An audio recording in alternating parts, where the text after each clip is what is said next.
Hola, hola, ¿qué tal? Bienvenidos a En Plenitud, un podcast donde tendré y estoy teniendo conversaciones con referentes y personas que son autoridad en temas como el propósito, la felicidad, el bienestar, la salud mental, inteligencia emocional, liderazgo personal y mucho más.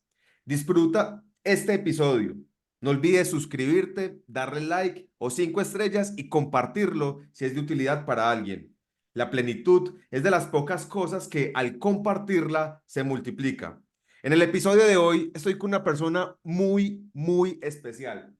Pensando en él, lo sentí como una persona que me salvó la vida. Hace un tiempo y unos años atrás, cuando solamente por convicción y cero información empecé a cuestionarme si era posible ser feliz en el trabajo, el invitado de hoy es una persona que me demostró y me empezó a mostrar un camino donde sí es posible hablar de felicidad en las organizaciones. Él es consultor, es conferencista, es autor, es creador de sueños de la empresa de la cual es cofundador, Plurum, una consultora de gestión humana para las áreas de gestión humana muy vinculada con la felicidad y el bienestar. El invitado además es uno de los primeros docentes de felicidad en universidades en Colombia, Andrés Ramírez. Andrés, gracias por estar aquí. Julián, un privilegio y no uno de los primeros, el primero, que ahora se nos da porque todos ganan, ¿no? Que una de las maravillas de la vida es que haya muchos más, ¿no? Y que lo hagan con convicción, con amor, con propósito, eh, y que me ayuden a sumar, porque este es un mundo donde cabemos todos.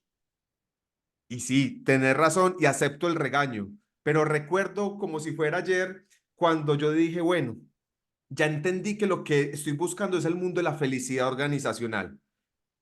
¿Quién está hablando de esto en Colombia? Y por allá apareció Andrés Ramírez. ¿Y este loco quién es? Uy, es que tiene una consultora. ¿Cómo? Eso es lo que yo quiero. Y a partir de ahí empecé a ver el mundo de posibilidades gracias a ese faro que ya habías encendido y con el que estabas trabajando. Que eso fue hace ya como 10 años, ¿no? Como 2014 o una cosa así que nos encontramos la primera vez. La primera cohorte del diplomado de felicidad organizacional. Así es, pues, Estoy en pues esa primera fantástico. foto. Así es, fantástico este encuentro para mí, pues es un privilegio esta conversación entre pares. Ya después también de tu parte de un recorrido eh, robusto, juicioso y dedicado, que creo que es un privilegio, digamos, que poder tener este conversar. Gracias, lo valoro bastante. Bueno, Andrés, la idea de esta conversación es que podamos conocer cómo tú vives la plenitud en el día a día. Y lo hacemos a partir de algo que he venido como encajando alrededor del concepto de la plenitud. Y lo llamo los 3 pilares o la pirámide de la plenitud, donde hay 3 elementos fundamentales, que es el propósito, la felicidad y la paz interior. Y en la paz interior hay otros ingredientes, ¿cierto? Entonces, la idea es saber cómo vives tú tu plenitud. Pero antes es importante la siguiente pregunta. ¿Qué se pasa por la cabeza de Andrés cuando escucha la palabra plenitud? ¿Qué es para ti plenitud?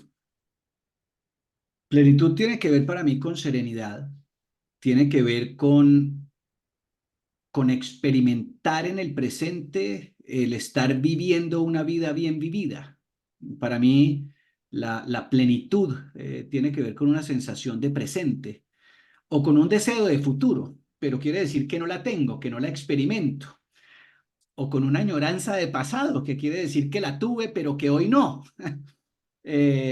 Luego, digamos que creo que uno de los grandes retos de la plenitud es permitirse poderla conservar, pero en un entendimiento, a mí pedagógicamente y desde el punto de vista de construcción de un concepto, me gustan las trilogías, ¿no? Propósito, felicidad, Paz paz mental interior. o paz interior. Eh, me parece que es muy interesante porque es fácil de abordar, ¿no? Para cualquiera, acordarse de 3 cosas es fácil, de 5 es muy difícil y de 10 imposible, ¿no? Yo he hecho el ejercicio de 10 muchas veces, diciéndole a cualquier católico, apostólico y romano que me diga los 10 mandamientos en orden y no se lo saben. Eh, ¿No? Entonces 10 es un número pues muy difícil. Si Jesús hubiera sido una persona mucho más pedagoga, no se hubiera mandado más de 3. Bueno, o en Bueno, ese caso Dios, porque fue a Moisés, pero en fin. ok, pero perfecto. Entendemos entonces que tienes e integras asociado a la plenitud, serenidad, presencia y mucha presencia sobre todo, algo en lo que queremos estar o volver. Sí, satisfacción, ¿no? De una vida bien vivida, porque creo que experimentar plenitud sin estar satisfechos, no repletos, que son 2 conceptos. Satisfacción viene de bastante acción, es decir, de que lo que tengo lo tengo por mis esfuerzos, ¿no? Porque asumí responsabilidad de mi vida, porque cargo mi propio peso, porque no me victimizo. Eh, es una palabra para mí robusta también. Me gusta esa reflexión de satisfacción, no significa repletos, porque muchas veces, y cuando totalizamos tal vez los conceptos de plenitud como completud, no, hay muchas, no vamos a estar completos, no va a haber una plenitud donde nada esté mal, y ahí seguramente tocamos temas como los que desarrollas alrededor de la felicidad o la infelicidad, y cuando esto significa un electrocardiograma, pero téngamelo ahí, que seguramente ahora cuando miremos Ale. la dimensión felicidad. Andrés, ¿qué es para ti? ¿Cómo comprendes el propósito? Mira, yo creo que es un concepto que hemos sobrevalorado. Sobrevalorado desde esa mirada de la posibilidad que todos lo experimentemos en la vida y lo vivamos además en el mundo organizacional, especialmente en un escenario, y no voy a hablar solamente de Colombia, sino vamos a poner un opuesto como Noruega. ¿Mm? En donde las personas tienen unos subsidios escandalosos para mí de desempleo. Luego, no trabajar es una opción y no trabajar no me permite experimentar mi propósito. Yo podría no tener remuneración, pero no darle sentido a mi vida es lo que me permite no vivir el propósito. Uno debería desglosar esa palabra en varias partes. Lo primero es no irse tan existencial, ¿no? Desde, ¿y para qué vine yo a esta vida? Yo siento que la gran mayoría de las personas no saben para qué venimos a esta vida. Yo no sé para qué vine a esta vida, pero sé que si en cada una de mis acciones amo, sirvo y soy feliz, voy a ser más útil para mí y para otros. Y no necesito definir que mi propósito es enseñar. Voy a sugerir una acción. Yo creo que mi propósito tiene que ver más con el amar, con el servir. Y puedo amar y servir a partir de saludar a alguien y abrazarlo, de escucharlo, de llevarle un café, de no ignorarlo, ¿no? De visibilizarlo, de legitimar su emoción, de muchas cosas. Y a veces creo que estamos tratando de definir y encasillar toda mi vida bajo una frase que es mi propósito. Yo creería que esa es una equivocación. Eh, Podrá ser así para unos pocos, muy pocos, ¿no? Que llámense Mandelas y Martin Luther Kings y Gandhis y Jesuses, ¿no? Yo creo que una de las cosas que debemos hacer es mortalizar el propósito y entender que más importante yo como empresario de conectar a toda la gente con el propósito de mi organización es yo conectarme con el propósito de todos y cada una de las personas que trabajan con y para mí. Y ahí la jerarquía es muy relevante, porque entre otras se genera algo más relevante a que la gente se conecte con el propósito organizacional, y es que se genera una reciprocidad en la relación, porque las personas no son leales a las organizaciones, son leales a las personas. Y cuando yo me preocupo genuinamente por otro, ese otro se va a preocupar genuinamente por mí. A mí no me importa, honestamente, que la base organizacional no se conecte con el propósito organizacional. Me parece lícito. Hay personas que dicen, mi propósito es llevar proteína suficiente a mis hijos, ponerla en la mesa. Mi propósito es trabajar para que a veces confundimos propósito y meta y objetivo, pero de alguna manera, y volviéndolo más terrenal, yo creo que a veces uno tiene que entender que no todo el mundo quiere trabajar por un mundo más limpio, menos contaminado, eh, más en paz. Esos propósitos tan grandes que son loables son para pocos, ¿no? Y que entre otras, casi que hoy una organización que tenga un propósito, mi propósito es hacer billete de manera legal, no es loable, ¿no? Hay que ponerle una narrativa, que al final los seres humanos somos de narrativa y es maravilloso, pero creo que hoy se ha vuelto una herramienta más de marketing que de verdadero propósito. Yo creo que ahí, sobre todo la cima organizacional, tiene que hacer unos esfuerzos para dejar de romantizar algo, para dejar de conectar a todo el mundo con algo que no es posible. ¿Mm? ¿Qué le dices tú a alguien que se gana el mínimo, tiene dos hijos, tres demandas de alimentos y no llega a fin de mes? ¿Que se conecte con el propósito? Eso le pasa a la gran mayoría de personas en los países. Y que la escasez de propósito no solo tiene que ver con la falta de dinero, sino también con que me lo den todo, como está pasando en países como Noruega, Ujú. ¿no? No sé si eso responde a algo, Sí, pero responde mucho y me lo pones mucho más amplificado aquí, sobre todo, y me gustas conocer tu percepción alrededor de cómo vives tu propósito, que también me lo dijiste, ¿cierto? Y nos lo pone en el contexto laboral que es en el mundo en el que nos desenvolvemos y donde cumplimos nuestro propósito. Y desenredando un poquito, y no es desenredando como deshilando, y es, pues, primero entiendo que sí tienes como concepción de que Andrés tiene un propósito, pero ojo, no me encasilla en una declaración de propósito.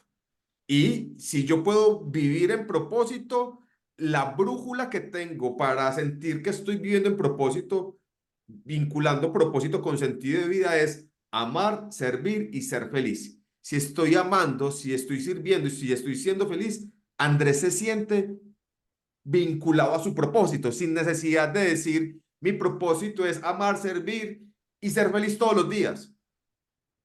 exacto, porque además yo creo que a veces se nos olvida algo que nos enseña el budismo, ¿no? Que es la práctica,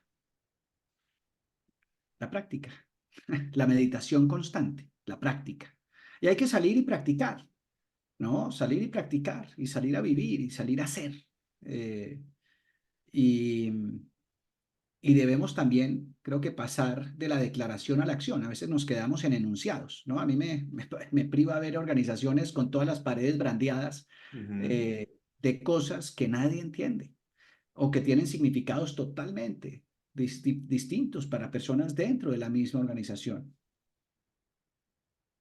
Y es que, a ver, y te lo cuento, creo que esto pues tampoco lo hemos conversado en ningún momento, y es, yo soy un promotor de las declaraciones de propósito, pero soy un promotor de las declaraciones de propósito porque siento que sin declaración de propósito no hay brújula. Una de las funciones del propósito es brújula, la dirección hacia dónde voy y que le hace sentido de vida. En ausencia, entonces, uno muchas veces le pregunta a las personas, Y dice, sí, claro, yo creo en que todos tenemos un propósito y creo que yo tengo un propósito. ¿Y cuál es tu propósito? Silencio. Y hay un silencio largo. Pero a diferencia tuya, no hay una declaración. ¿Te parece que la declaración genera encasillar? Pero si hay un parámetro, si hay como un encuadre que te dice a ti, tengo mi brújula y que son estos tres. Claro, pero es que mira, y mencionas algo que creo que es muy trascendente, y esto es muy Frankl, ¿no? Muy Víctor Frankl. Eh, si el propósito le da sentido a la vida, ¿qué es el sentido? Pues uno es en qué sentido voy, ¿no? Y eso es brújula. Ujú, Dos, si esto hace sentido, y eso es lógica. Y tres, si esto lo siento, y eso es emoción. Y cuando tú tienes dirección, hace sentido, es lógico para ti y te emociona, por ahí va tu vida, ujú, ¿no? Lo que no podemos es vivir como una veleta. Yo estoy de acuerdo contigo, para donde vaya el viento, porque empiezo a ser muy reactivo a la vida. Yo creo que en esta vida hay que asumir un poco más de responsabilidad y arriesgarnos a tomar decisiones y muchas cosas que el propósito, el sentido de la vida, pues empiezan a ser eh, un tomador de decisión, ¿no? ¿Esta decisión me ayuda a mi propósito? No. ujú, Bueno, entonces no. ¿Esta decisión ayuda a que yo cumpla, o sea, me dirija hacia donde voy? Sí, sí, perfecto. Y por eso creo que hay que entender que a veces para algunas personas es un objetivo, una meta, y por ahí se debe iniciar, ¿no? Eh, las declaraciones son maravillosas y no me malinterpretes. El tema es que, y creo coincidimos en eso, si se queda en el enunciado, ujú, eh, pues estamos siendo profundamente irrespetuosos con un trabajo de verbalizar, de darle un significado a esas palabras, pero que al final no es hacia donde queremos ir, no hace sentido para mí y no me emociona.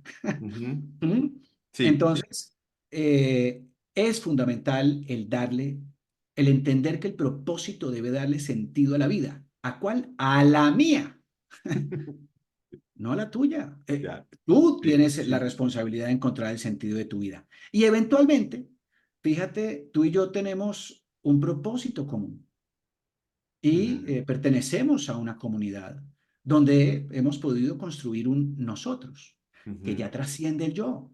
Y entonces ya empieza, digamos que a ser un propósito menos material, ¿no? Menos egoísta, menos mío y más nuestro.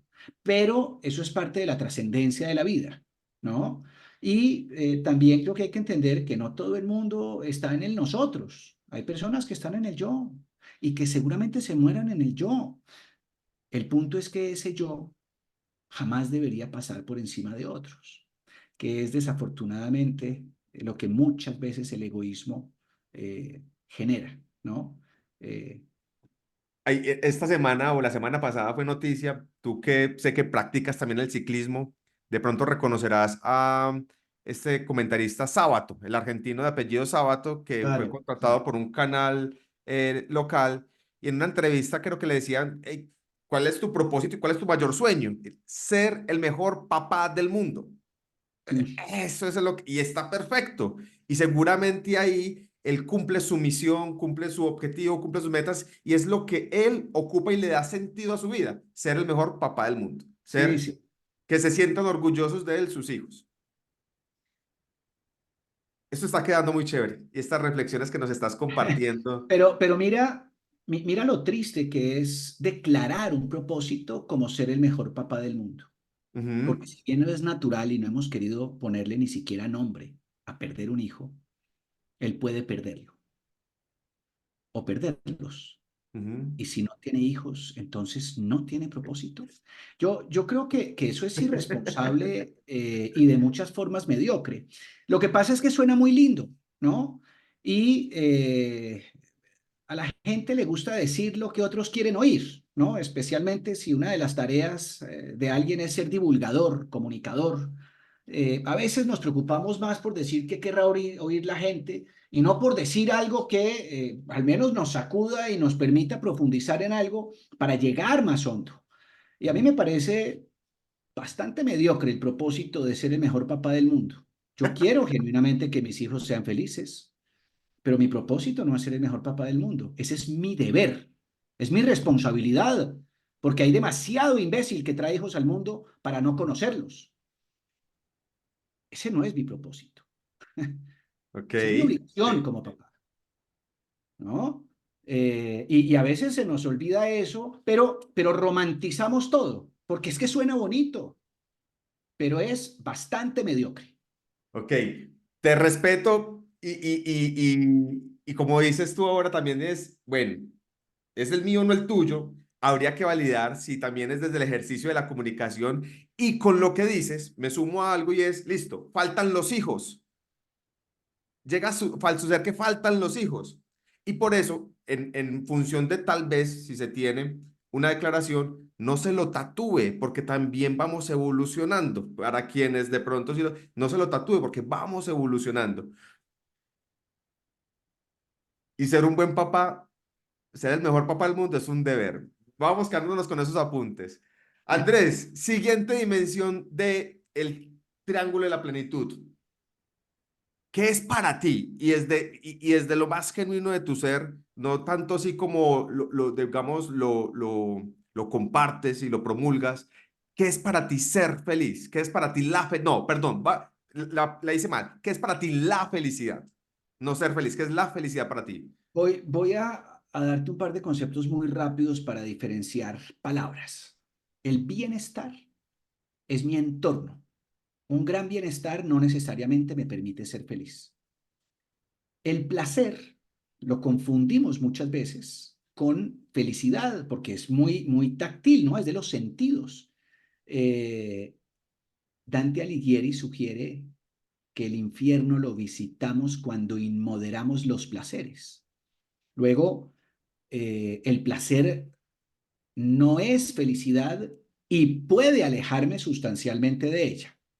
Ahora bien, Ujú, vamos a revisar un poco lo que significa la felicidad desde varias miradas. Una desde la ataraxia, que es una mirada filosófica, eh, muy estoica, y es la ausencia de deseo.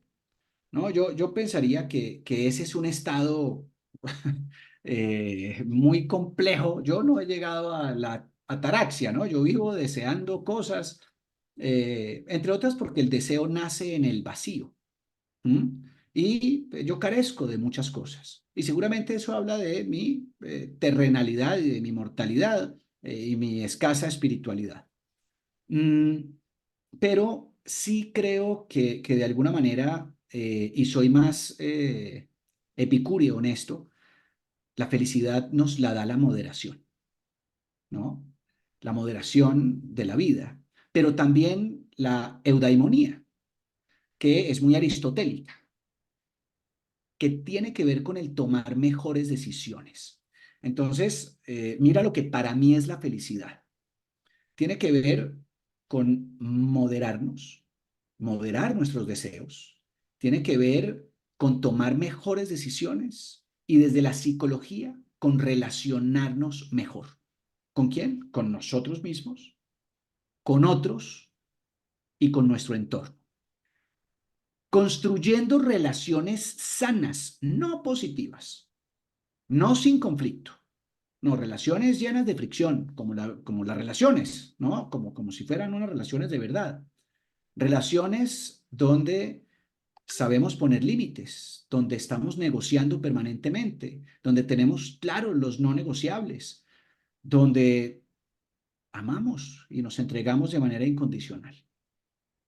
Y, y siento que hay que diferenciar la felicidad de la alegría, porque la alegría es una emoción. La felicidad, de alguna manera, es una decisión, aunque la infelicidad no lo sea. Es decir, todos de alguna manera queremos ser felices. El cómo querramos que vamos a ser felices es donde muchos diferimos, ¿cierto? Pero el cómo que diferimos, creo que sí puede tener una necesidad de unos mínimos básicos: techo, alimento, afecto y salud mental. Sin esos cuatro, yo no puedo elegir ser feliz. Ahora, a veces teniendo esos cuatro, desde mi victimización, desde mi apocamiento, mi falta de estima, siento que no tengo las herramientas para poder elegir ser feliz.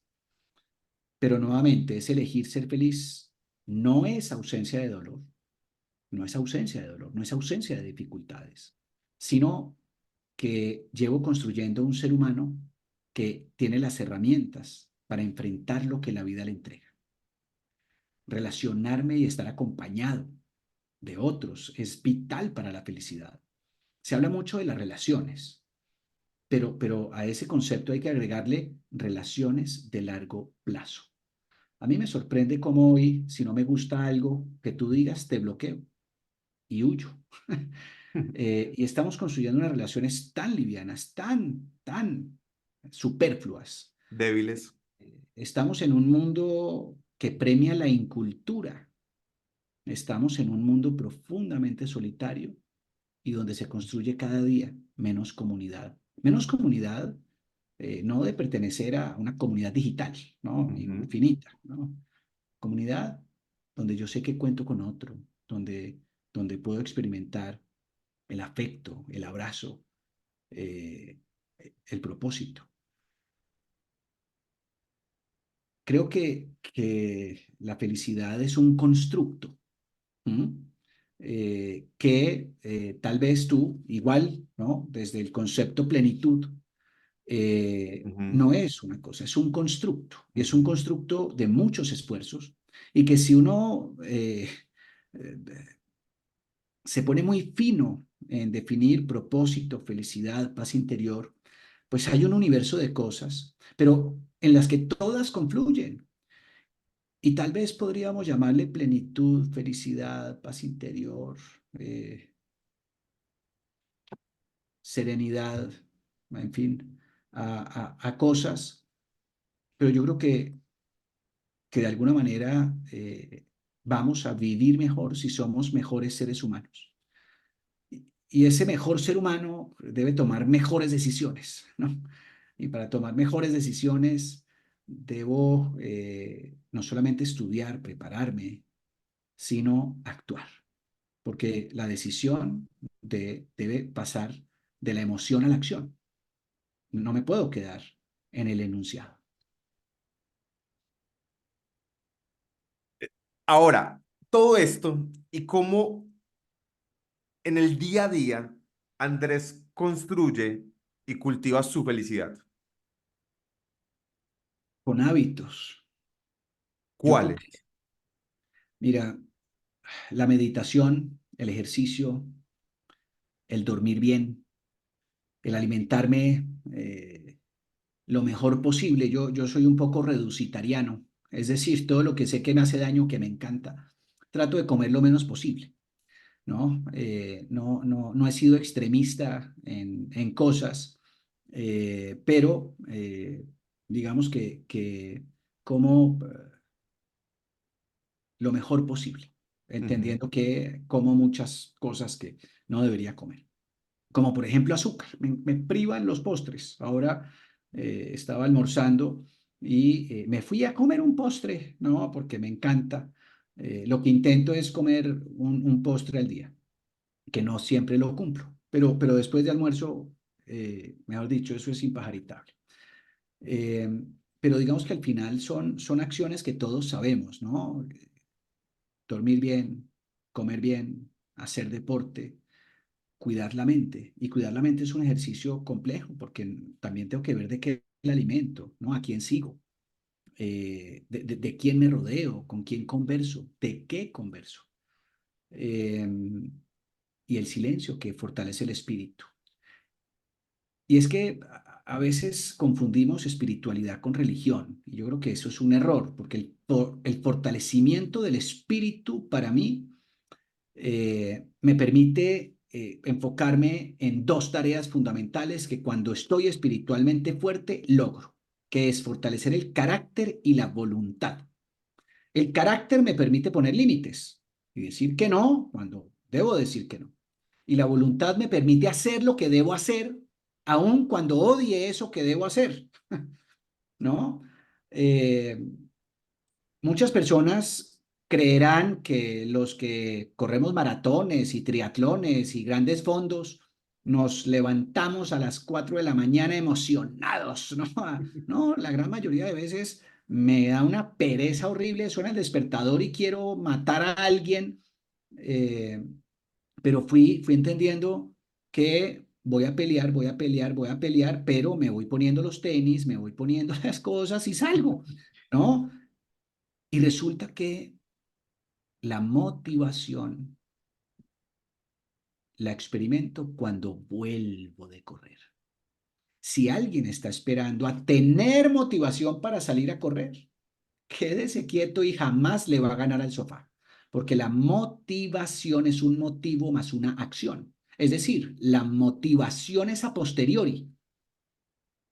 Yo puedo inspirarme a priori. ¿No? La inspiración es vital y tener, oye, ¿y para qué corre? ¿No? ¿Para qué? No, pues porque me gusta retarme, porque me siento acompañado de mi grupo de amigos, porque hago parte de una comunidad. Yo corro por muchas razones, mucho más allá del deporte. Eh, pero creo que todos deberíamos construir y tener unos mínimos hábitos. Yo personalmente tengo el hábito de mínimo leer 20 minutos al día. Eh, Eventualmente hay días que puedo leer 3 horas y no pasa nada. Es decir, está bien. Y vivo un poco de tener conocimiento. Luego, para mí, leer es parte de mi trabajo, ¿no? Y así lo entiendo. Eh, Tengo el hábito de escribir, ¿no? De escribir pensamientos, de escribir libros, de escribir bobadas, de pensar, ¿no? El ejercicio de pensar es un ejercicio de exponerse. Eh, y, y todo esto, digamos que acompañado de muchos espacios de ocio también, ¿no? Es decir, de no sé qué hacer. Y también asumiendo mis responsabilidades. Yo trabajo, tengo 2 hijos, soy esposo, soy amigo, soy hijo, soy hermano, soy nieto. eh, y intento dedicarle tiempo y espacio a lo que me importa. Y entre otras, Juli, porque muchas veces cuando yo llego al mundo organizacional, les recuerdo a todos que lo que verdaderamente importa está en nuestras casas. Y si bien mi propósito no es ser el mejor papá del mundo, como es mi deber y mi responsabilidad, eh, intento estar para ellos. Y amo a mi esposa y lo que hace que yo vuelva a casa es su abrazo, ¿no? Y su mirada, muchas veces inquisidora, es la que más me regaña en la vida, ¿no? Me trae al plano terrenal, eh, y tenemos una relación donde nos divertimos mucho, donde nos acompañamos, donde no hemos dejado de jugar, ¿no? De reírnos, de abrazarnos, de la profundidad del amor, permitirnos ser superficiales. Y todo esto construye, todo lo que nos has contado, ahí está el constructo de tu felicidad en el día a día. Sí, y es en el día a día y hay días que no tengo tiempo sino para mí. Hay otros días que me toca dedicárselos a clientes. Hay otros días que me absorbe y me consume el problema propio o de otro. Pero en términos generales trato de moderar, ¿no? Y Ujú. equilibrar. Y entender que hay días que no corro, hay días que no medito, hay días que no hago yoga, hay días que eh, la verdad, la lectura sí es una de las cosas que más riguroso soy. Hay días que no escribo, eh, no hay días que no llame a mi mujer, pero hay muchos días que estoy sin ella porque viajo mucho. Pasan a veces días sin hablar con mis hijos, ¿no? Ya tienen, son unos tipos un poco más grandes, o sea, tienen 22 y 17 años. Eh, y eventualmente cuando tengo muchos días de viaje, a veces pasa uno, no más de 2 días sin que hablemos, pero eh, eventualmente pues no tengo esa relación eh, de, de papá gallina, pues yo intento educar hijos que tengan alas y que sepan volar, ¿no? Que sepan construir su propio nido. Yo no sé si lo recuerdas y puedo contar mal la historia, pero cuando te conocí, que hagamos un paréntesis y más o menos lo mencionamos ahora, fuiste inspiración porque hace ya unos buenos años creaste un diplomado en felicidad organizacional. Yo encontré el oro y viajé a Bogotá a estar en esa primera corte. Y dentro de todo lo que vimos, recuerdo la clase, recuerdo el audito, el salón en el que estábamos, y tú nos contaste una historia de tu papá y de cómo él manejaba su relación de pareja y de cómo él la enamoraba todos los días.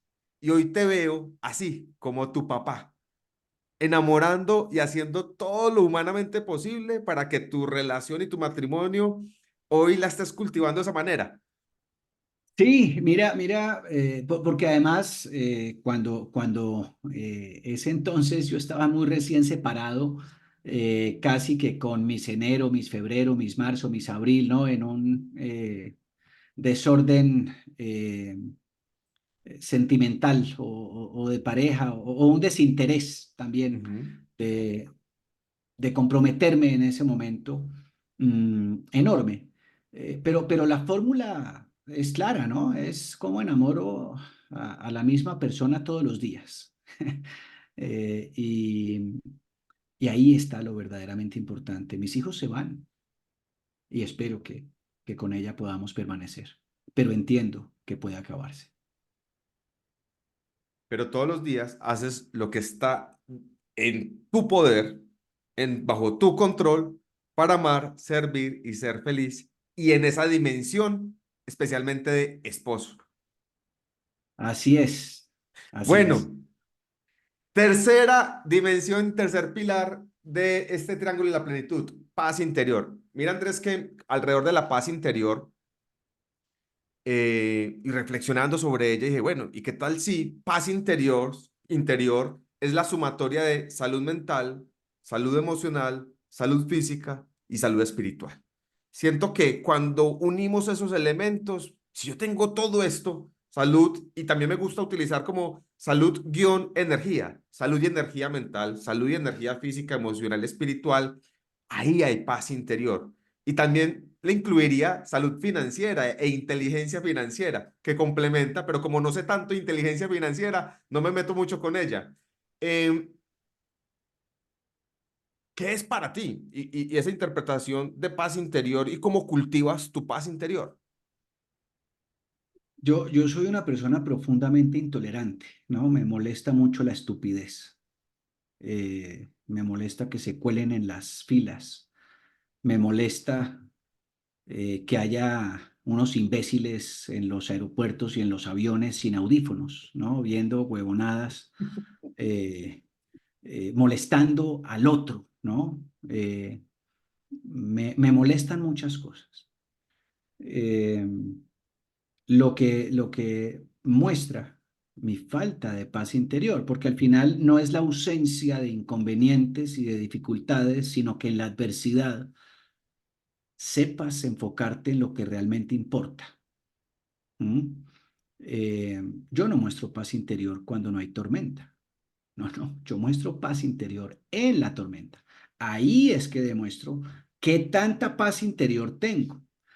Y por supuesto, esa paz interior también es un constructo complejo, pero, y te diría algo, en las mediciones que nosotros hemos hecho desde la firma, hay dos grandes dolores de los seres humanos.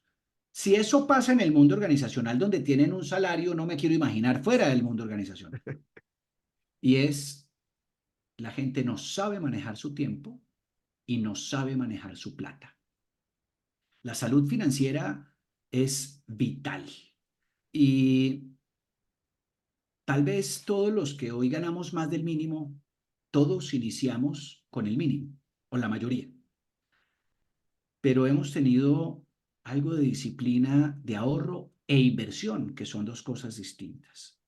Eh, yo creo que es fundamental para la paz interior tener eh, unas finanzas sanas, porque son uno de los mayores estresores que tiene hoy la humanidad en el mundo.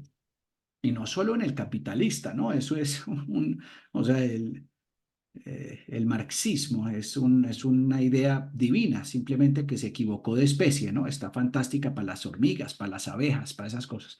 En lo humano está mal diseñado y el dolor lo tenemos en cualquier escenario. Hay personas que sufren por no tener casa, ¿no? Y otras que sufrimos por tener casa y tener que mantenerla y pagar la cuota y el predial y esas cosas, ¿no? Hay gente que sufre por estar sola y otros que sufrimos por estar acompañados y tener que enamorar a la misma persona todos los días y ver a dónde come uno el domingo y bueno, esas cosas, quién paga qué, bueno, las conversaciones. No dejes de incluir la salud financiera porque además hay una correlación muy demostrada entre los países más ricos y los países más felices, entre los países más felices y los países que más ayudan a otros. Hay una lista que se llama la lista de los países buenos, que está en la proporcionalidad de sus ingresos versus lo que aportan a otros países, al mundo. ¿Mm? Y hay una correlación en eso. Entonces, cuando tú no tienes salud financiera, no puedes nuevamente, de qué sirve pensar en propósito si no llego a fin de mes? Ujú, Mi preocupación está en llegar a fin de mes y ese es un estresor que me impide pensar en lo más trascendente, porque me lleva al plano más físico y más material. Es como llevo comida a la ujú. mesa. Entonces, eh, la salud mental es otro tema vital, Juli, y yo creo que hemos abusado de él, ¿no? Por mucho desconocimiento o porque hoy se nos permite a todos decir que estamos deprimidos, luego no debo ir a trabajar y abusamos de ese concepto. Eh, Hay demasiadas personas con una profunda ignorancia que deberían ser brutalmente castigadas, que usan a las mascotas como con certificados de apoyos emocionales para ahorrarse plata, abusando de la salud mental. Eso es una vergüenza, porque quienes nos hemos acercado al tema de salud mental y hemos padecido los problemas de salud mental o en carne propia o en carne cercana, eh, entendemos la trascendencia de perder el deseo de vivir, de tener una tristeza profunda que se llama depresión, de tener una capacidad anticipatoria que todos tenemos, pero mucho más dramática y creyendo que no contamos con las herramientas para enfrentar ese futuro dramático que imaginamos, que se llama ansiedad, eh, que nos lleva a eh, unos escenarios de pánico escénico, ¿no? Muy complejos. Eh, y resulta que los laboratorios defienden intensamente el consumo de ansiolíticos, de hipnóticos, de antidepresivos, de benzodiazepinas, en fin, que son profundamente adictivas, entre otras. Y la mayoría de respuesta está en la comunidad. El antídoto es la comunidad, es el contar con otro, el pertenecer a algo, ¿no? A algo más grande que a mí mismo. Mm, Y hoy estamos viviendo una soledad que nos está matando.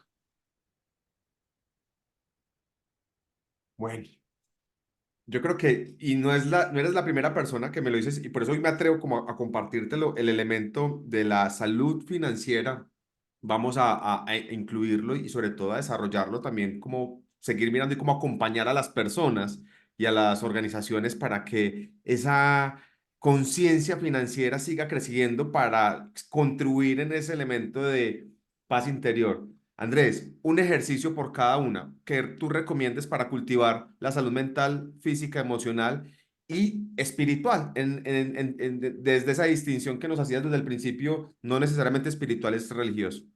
Mm. Desde la espiritual, practiquen el silencio. ¿Mm? la respiración consciente. En lo financiero, vivan por debajo de sus posibilidades. Ujú. En lo mental, construyan relaciones con un otro. Si no tienen padres o no los conocieron, no importa. Si no tienen pareja, no importa. Aunque la gente más feliz es la gente con pareja. Tengan amigos. Los amigos son vitales en la construcción de, de la vida, ¿no? De una especie social como somos nosotros. En la física, gánenle al sofá. Es lo que le digo a mi hija, ¿no? Gánale al sofá. Eh, levántense, levántense, vayan, caminen, ¿no? Hagan lo que quieran, no me importa, pero gánenle al maldito sofá, porque el tema de la obesidad hoy es un tema. Y resulta que, explicando rápidamente, Julio, el concepto de quedar satisfecho y no repleto, nuestro sistema, acuérdate que nuestro sistema es de hace 160.000 años, ¿no? Y hace 12.000 años hay agricultura. Y refrigeradores, pues, hace 70, 80, 100, no sé, no más de 100. Resulta que la vida no tenía alacenas. Y nuestro sistema, si le pusiéramos un termostato y le decimos ya, quede en 100 satisfecho de comida, no, está dañado nuestro termostato porque sigue acumulando, porque nuestro sistema acumulaba para poder sobrevivir hasta 4 días sin alimento. Y hoy con alacenas comemos para 4 días al desayuno, para 4 días al almuerzo, para 4 días a la comida y al día siguiente repetimos. Y por eso hay personas que parecen que son 16 personas en una. ¿Mm? Porque tienen alacena porque la ansiedad les impide eh, un mecanismo de manejar la ansiedad es a través de la mala alimentación. Gánenle al sofá y cierren el pico, ¿no? Los japoneses tienen el concepto de come al 70%. ¿Por qué? Porque el 70 es el 100. Ok. ¿No? Ahí, entonces, mencionabas la relación con el otro para la salud mental, ¿cierto? Sí. Y tuvimos la financiera, vivir por debajo de nuestras posibilidades, la física, ganarle el sofá, emocional. La emocional la partiría en identifica qué sientes. El lenguaje emocional es fundamental. Ujú. Si no tienen mucho lenguaje emocional, vayan a ver intensamente o Inside Out. Alegría, miedo, tristeza, rabia, desagrado. Todas las emociones son útiles, vitales y nos permiten sobrevivir. Yo creo que una de las cosas que es importante en los temas de salud emocional es no condenar ciertas emociones, porque la rabia nos conecta con lo que percibimos injusto. Así sea incómodo experimentar rabia en el cuerpo. El miedo nos permite entender qué y quién valoramos y creemos podríamos llegar a perder. La tristeza nos conecta con la pérdida, con lo que ya perdimos. Todas las emociones son útiles. Identificar qué siento, ponerle volumen a la emoción, ¿no? Eso es muy interesante. No es lo mismo estar molesto que enfadado, que experimentar rabia, cólera, ira o profundo dolor, ¿no? O sea, es como en la misma emoción ir encrechendo eso. Ahora, si, si no tiene lenguaje emocional, diga tengo rabia 3 o tengo rabia 8, está bien, pero no es lo mismo miedo a pánico, ¿bien? Ujú. No, no, y hay más de 250 emociones con nombre. Pero la clave no solamente está en identificar mi emoción, ponerle volumen, aceptarla, sino en la gestión de esa emoción. Es decir, ¿qué hago yo con la emoción?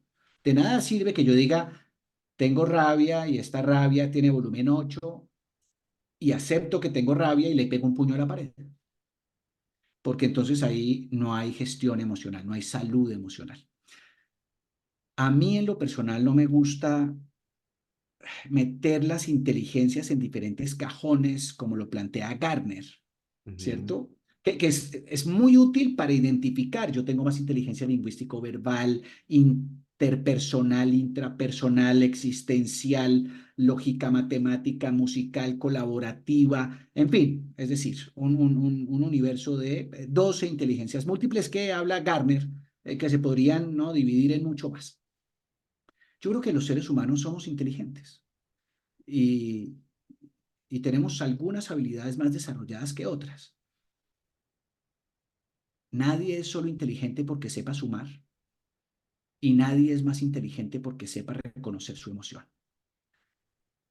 Somos inteligentes de una manera más holística, más sistémica, más multidimensional, entendiendo que todo converge en mí, en uno. Y en la medida, Piaget creo que era el que decía que ser inteligente es saber qué hacer cuando no sabemos qué hacer, ¿no?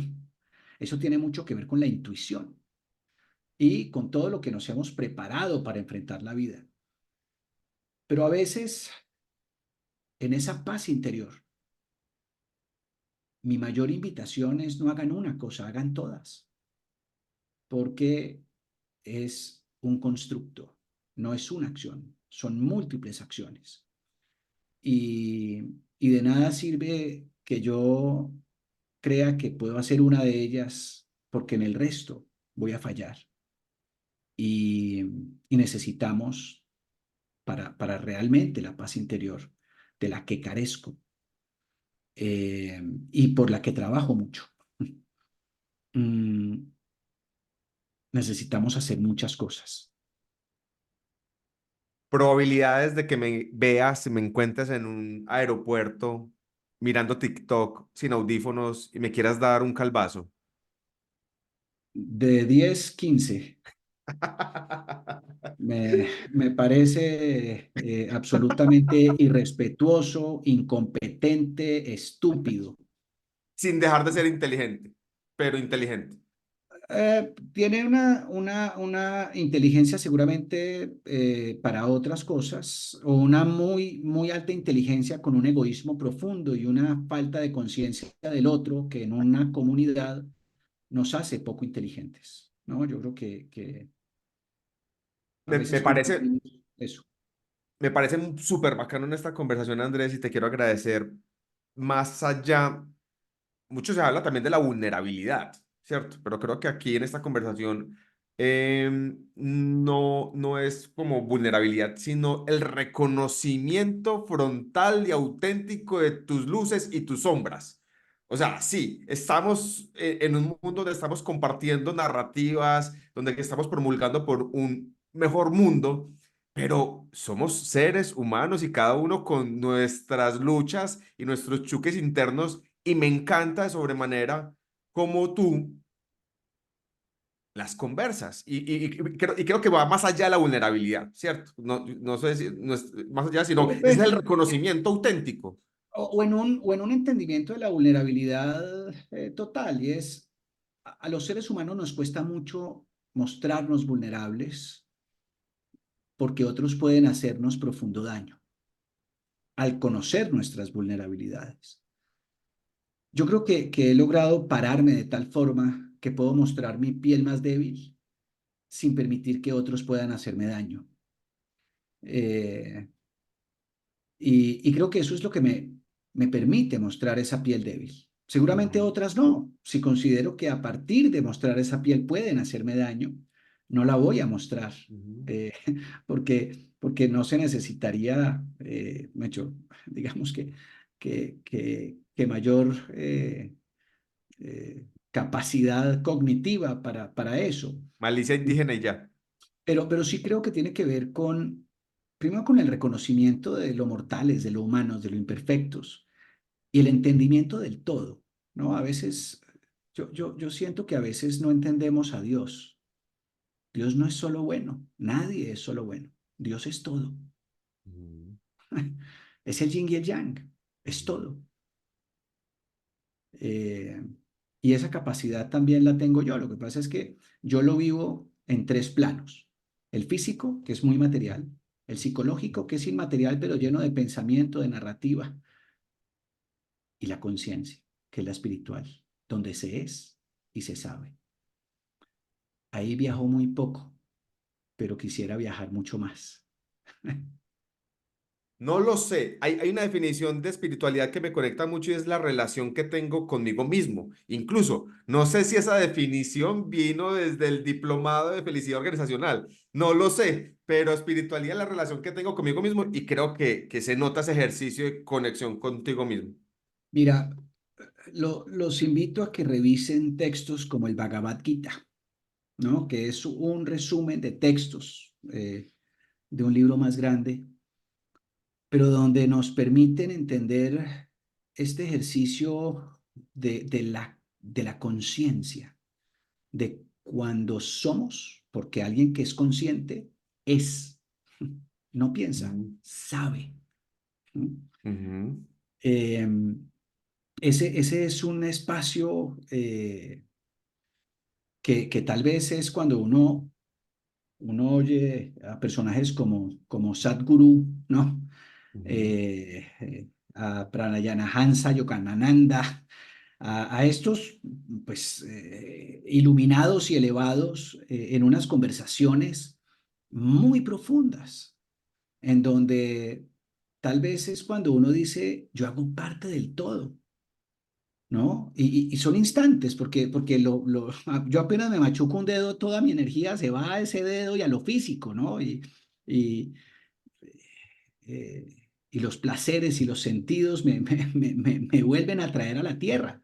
Por eso es que eh, quienes son más espirituales comen menos, mucho menos, ¿no? Porque son una energía distinta. Pero en fin, creo que vale la pena seguir profundizando, eh, pero rescato de eso último, permítanse ser humanos. Yo creo que si hay Sí. algo que nos genera profunda infelicidad, es la búsqueda de la perfección. Andrés, y para cerrar, ¿qué tal si nos haces como mención? Eres autor, si no estoy mal, tres, cuatro libros publicados. La felicidad es un electrocardiograma, Entre rodaderos y escaleras Así y es. Infelicidad. Sí, voy ¿Dónde? a mostrarlos aquí muy rápido. Este es La felicidad es un electrocardiograma. Ujú. Ese es el primer libro, es un libro tal vez para todo público, ¿cierto? Es digamos que un compendio de ideas y relatos. Eh, es entre rodaderos y escaleras, eh, que es más felicidad organizacional, habla más de liderazgo, eh, y este podría resumirlo en que la felicidad es la vida toda, con sus altos y Ujú. bajos. En que todas las decisiones fáciles, los rodaderos, para el público no colombiano, los toboganes, los deslizaderos, todas las decisiones fáciles nos dan una vida difícil. Y todas las decisiones difíciles, las escaleras, nos dan una vida fácil. Y tiene un modelo de liderazgo que se llama aquí Smile, Ujú. que tiene que ver con soñar con propósito, que es la S, medir el potencial, innovar permanentemente, liderar desde el corazón para entregar resultados, que es un modelo de nuestra escuela de liderazgo. El último publicado, que va a salir ahora en la Feria del Libro, uno último que todavía no tiene nombre, pero este se llama Infelicidad y habla, digamos que ahí dice, antes de pensar en ser felices, debemos resolver lo que nos hace miserables. Y habla de cuatro relaciones, aparte de la mía conmigo, que generan la mayor felicidad o infelicidad: padres e hijos, pareja, amigos y trabajo o academia. Habla del concepto de la nueva soledad y de la comunidad como antídoto. Y el próximo libro que sale, que saldrá con Editorial Planeta, eh, habla sobre el pasado, el presente y el futuro de la felicidad, sobre esa vivencia del pasado que genera depresión, esa vivencia del futuro que genera ansiedad, esa mala vivencia del presente que genera estrés, sobre las herramientas para abordarlo, que es el perdón para el rencor, para el pasado, la gratitud para la ansiedad del futuro y el servicio para eh, vivir el presente de una manera más digna y más satisfactoria. Eh, es como la trilogía de la felicidad: perdón, gratitud y servicio.